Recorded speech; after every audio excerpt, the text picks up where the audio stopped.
Listen, it's your time. I didn't do what I'm doing now for 14 years because I didn't realize that it was my time. And what I did was I disqualified myself as opposed to becoming actively engaged in this thing called life. I want you to write this down. Seize the moment. Here's a quote I want you to think about. If you put everything off until you're sure of it, you'll never get anything done. And so I remember thinking about, well, I don't have a college education. Well, I don't have any paper behind my name. Listen, what you have and who you are is enough. I constantly say, live like a warrior. And warriors are always in fight mode because this thing called life, it's challenging. You got to fight for peace of mind. You got to fight to stay away from toxic, negative, energy draining people.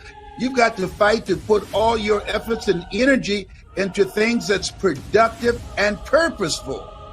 See, it doesn't take any motivation to procrastinate. It doesn't take any motivation to put things off, but it takes motivation to be optimistic in spite of the circumstances and the adversities that's always knocking at the door or peeping through the window.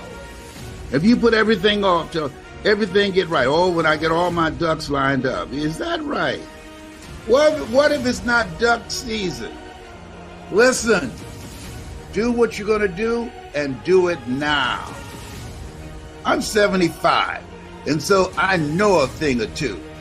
I'm finding so many of my classmates, only time that I get calls from them is when someone dies. Send me some information about the ones that are living. Send me something about my classmates that's living their dream, that's creating generational wealth. So I can emulate that, so I can be encouraged by that. Don't tell me about people that's dying. I find out sooner or later, all of us going to go. Nobody's figured out how to get out of life alive. So here's something that Shakespeare said. Defer no time. Delays have dangerous ends. You think about that. Because I didn't think I can be who I'm now being. Here's what I know. If you focus on living, if you focus on being actively engaged in life, where you can do more, that you can achieve more, the possibilities are unlimited. And so I was hungry. How did you get started? I was hungry. I was hungry to do something that would give my life a sense of value. When you don't have enough courage to do what it is that you've been sent here to do, when you don't have enough courage to do that, life moves on you. You were chosen to do the greater work. That's why you're still breathing. We were created by the Creator to create.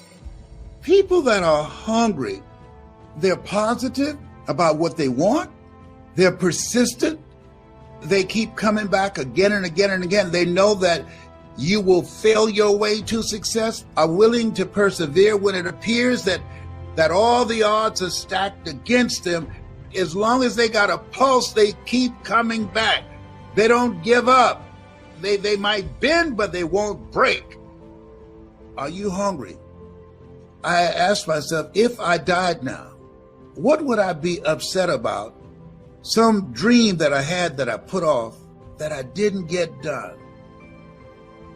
Gary Cox said this, when there's an argument between your mind and your heart, follow your heart.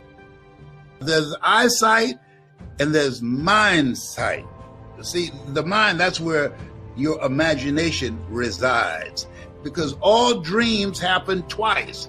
First in the mind and then in the without. One of the things I'm doing, this is the beginning of the year, and I want you to listen to me closely. You can't make it by yourself today. Let me say something that the news won't tell you. He's in all of this. God is in this mix up in here. Do you hear me? Breaking news. He's still on the throne. That's the breaking news. There will be no commercial breaks. All things work together for those who love God and for those who are called according to his purpose. But what about my adverse circumstances right now? Trust me, it's going to work out. Well, what about the fact that I'm facing eviction? What about the fact that I've lost my job? Trust me, trust him. It's going to work out. This is not the end. It's just the beginning of a new chapter in your life. And as you believe, as you keep the faith, in this place where we are, it's easy to have faith when you got money, you got your health. No. You're going to get some whippings in this thing called life.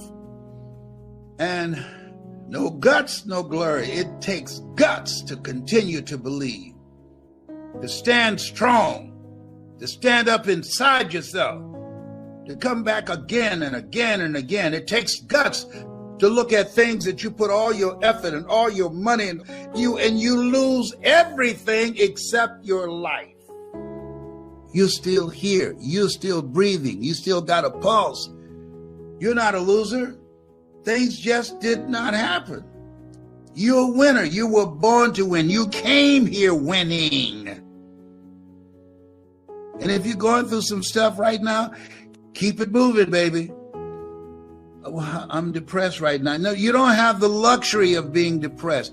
Keep it moving. You've been given authority and dominion over everything on the face of the earth. Those are not just words that were printed on a page. Those are words that to become actualized in your life. Because you survived. Do you know who you are? Do you know who you are? You made it out of 2020. Whoa!